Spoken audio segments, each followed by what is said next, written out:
¿Qué tal, amigos de Ruta 27? ¿Cómo estáis? ¿Cómo lleváis la carta? ¿Qué tal la veis? ¿Habéis empezado ya?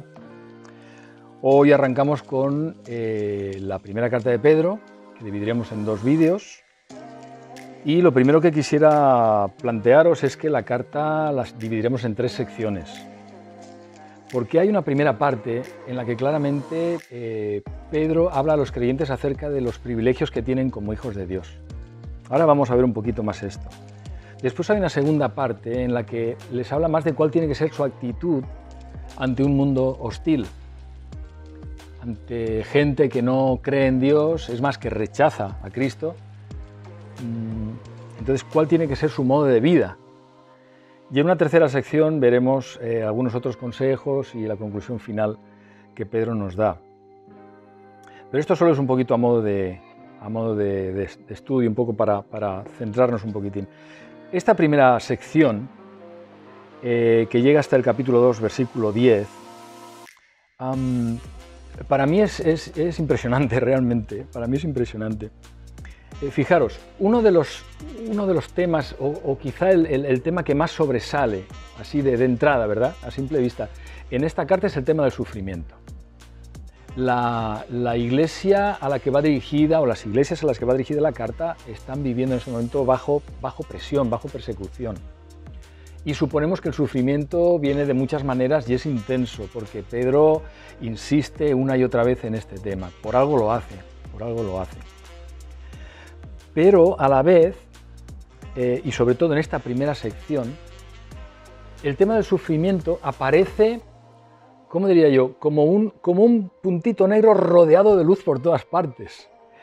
Fijaros bien, leemos a partir del versículo 1, donde Pedro se presenta como apóstol de Jesucristo a los elegidos extranjeros dispersos en el Ponto, Galacia, Capadocia, Asia y Bitinia, según la previsión de Dios Padre, mediante la obra santificadora del Espíritu, para obedecer a Jesucristo y ser redimidos por su sangre. Aquí está diciendo ya un montón de cosas, es decir, lo primero que les dice es, habéis sido elegidos. Elegidos es la primera palabra que les dirige. Elegidos. Este es un palabrón tremendo. Ponlo ahí en cualquier situación en la que estés viviendo, sea buena o mala, agradable o desagradable, brillante o desastrosa. Recuerda que eres elegido por Dios. O sea, eso te cambia la perspectiva totalmente. Habla de que el Espíritu Santo ha hecho una obra santificadora en ellos, en fin, de que han sido redimidos. Esto solamente en la introducción, pero después seguís leyendo y os dais cuenta de que en el versículo 3, por ejemplo, les dice, Él nos ha hecho nacer de nuevo mediante la resurrección de Jesucristo para que tengamos una esperanza viva y recibamos una herencia indestructible, incontaminada e inmarchitable. Tal herencia está reservada en el cielo para ustedes. Y uno ya empieza a decir, madre mía, ¿de qué está hablando este hombre, verdad? Está reservada en el cielo para ustedes a quienes el poder de Dios protege mediante la fe hasta que llegue a la salvación que ha de ser revelada en los últimos tiempos. Es decir, el panorama que les plantea Pedro aquí es un panorama inmenso. Es la inmensa obra que Dios ha hecho a favor de ellos. Y lo primero que hace Pedro en su carta es recordarles todo esto. Después de eso, en el versículo 6, y aquí es donde quería llegar, dice, esto es para ustedes motivo de gran alegría, a pesar de que hasta ahora han tenido que sufrir diversas pruebas por un tiempo. Por un tiempo. Es decir, daría la impresión al principio como aquello de, bueno, le voy a dar las buenas noticias primero para luego no se asusten mucho de la mala, que es que están sufriendo, ¿verdad? Pero no se trata de esto, no se trata de esto. Lo que Pedro quiere es que se den cuenta de que el sufrimiento no es el tema principal de sus vidas en realidad.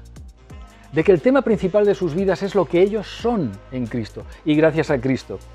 Por eso antes les ofrece todo este panorama inmenso de lo que Dios ha hecho por ellos y después de hablar del sufrimiento, de esta manera tan, ¿verdad?, como que no quiere la cosa y que esas diversas pruebas van a ser solo por un tiempo, les dice, el oro, en el versículo 7, aunque perecedero, se acrisola al fuego. Así también la fe de ustedes, que vale mucho más que el oro, al ser acrisolada por las pruebas, demostrará que es digna de aprobación, gloria y honor cuando Jesucristo se revele. O sea, que lo que está siendo realmente probado es mi fe. O sea, no estoy sufriendo por sufrir. No es sufrimiento para nada. es que mi fe está siendo probada. Y ahí Pedro le da sentido a la cosa. Vuestra fe está siendo probada, porque esa fe, después de ser probada, después de demostrar que es verdadera, llegará un tiempo, cuando estemos con el Señor, que va a ser digna de aprobación, gloria y honor. Es decir, como yo, que he necesitado ser salvo, como yo, que he necesitado de la gracia de Dios, algún día mi fe, que además es un regalo que Dios me ha dado, va a ser digna de aprobación, gloria y honor. Es decir, Dios no solamente nos ofrece a través del sacrificio de Cristo una serie de bendiciones inmensas, sino que al final de los tiempos todavía nos va a reconocer nuestra obediencia.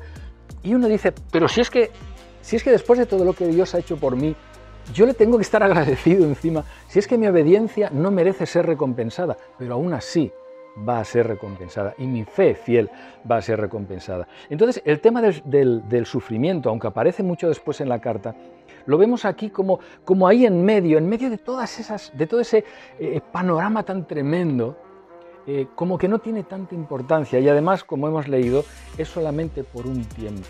Es como si les dijera, mirad, esto va a acabar pronto.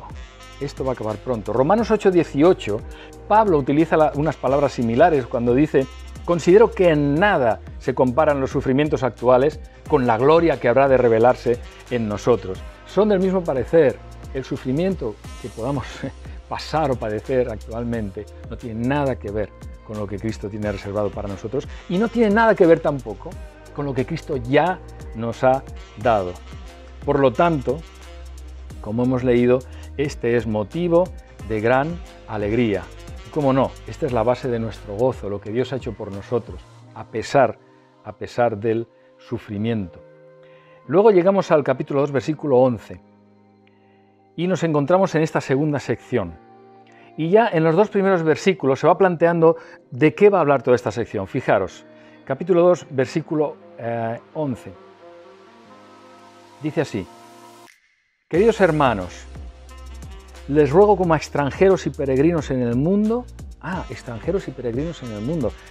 Había dicho en el capítulo 1, versículo 1, que la carta iba dirigida a los extranjeros dispersos en el Ponto, Galacia, Capadocia, pero son extranjeros en otro país, pero más que eso, lo que les dice aquí es que sois extranjeros en este mundo. Y eso ya marca una forma de vivir distinta.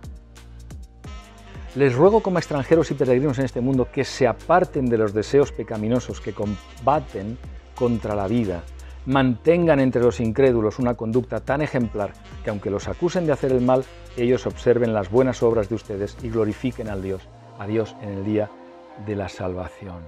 De esto se trata entonces. Sois extranjeros y peregrinos en este mundo, sois llamados a llevar una vida totalmente distinta de la del resto de la gente y a llevar una conducta ejemplar.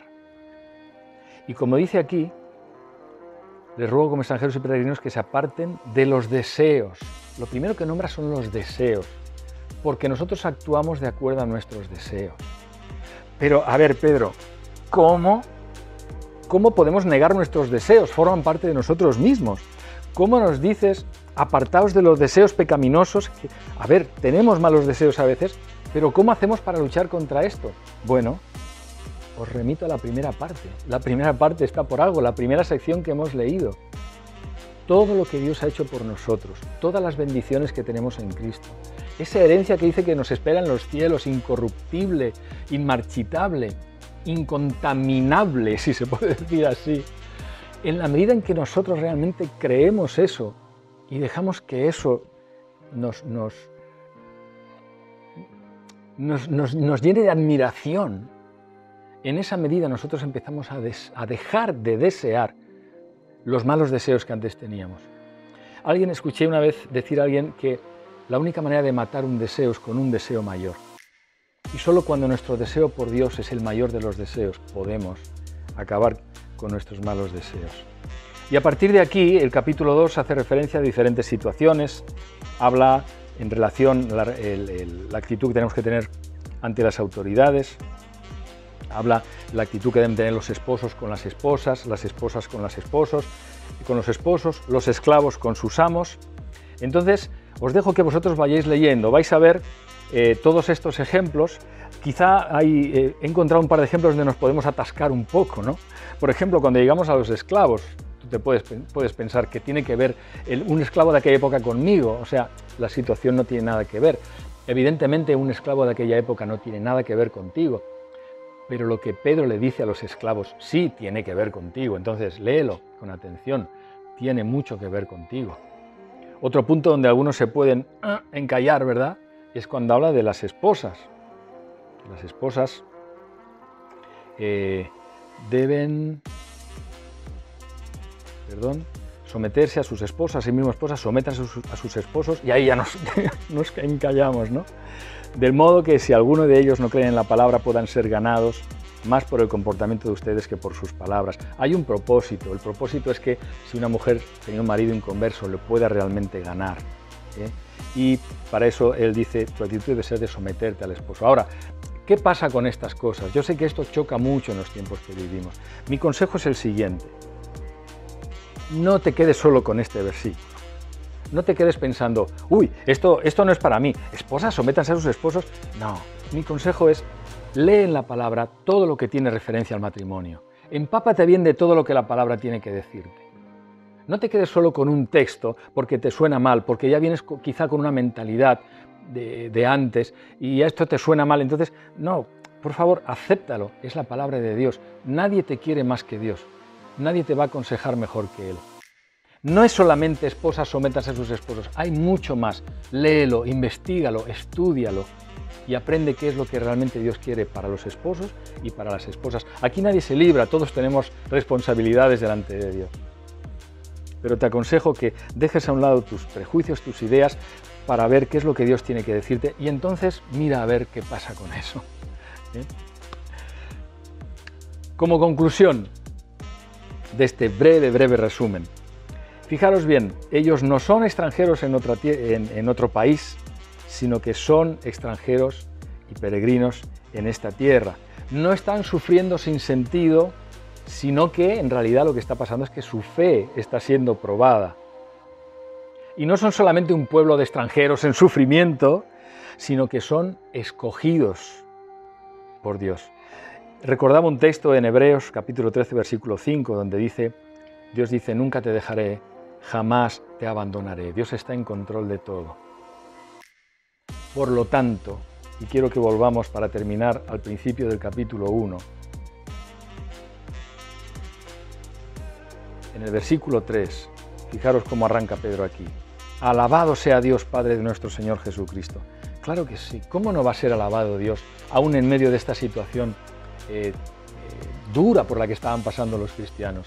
¿Cómo no va a ser alabado cuando realmente todo aquello que aparenta ser desastroso, malo, todo lo que viene a machacarles, a hundirles, en realidad Pedro lo está transformando en bendición, le está dando la vuelta a la tortilla totalmente. Mirad, no es lo que parece, mirad lo que está sucediendo realmente. Alabado sea el Señor, Él los ha elegido, sois dignos de padecer por Él los tiene en su mano, Él controla todas las cosas. Así que yo creo que esta primera frase en el versículo 3 podría ser, en un sentido, la conclusión de toda la carta. La conclusión de todo lo que Pedro dice aquí no es, ¿qué le vamos a hacer? Nos toca sufrir. No, la conclusión es, alabado sea el Señor, todas las cosas están bajo su control. Y con esto quisiera dejaros. Nos vemos en el siguiente vídeo, que el Señor os bendiga.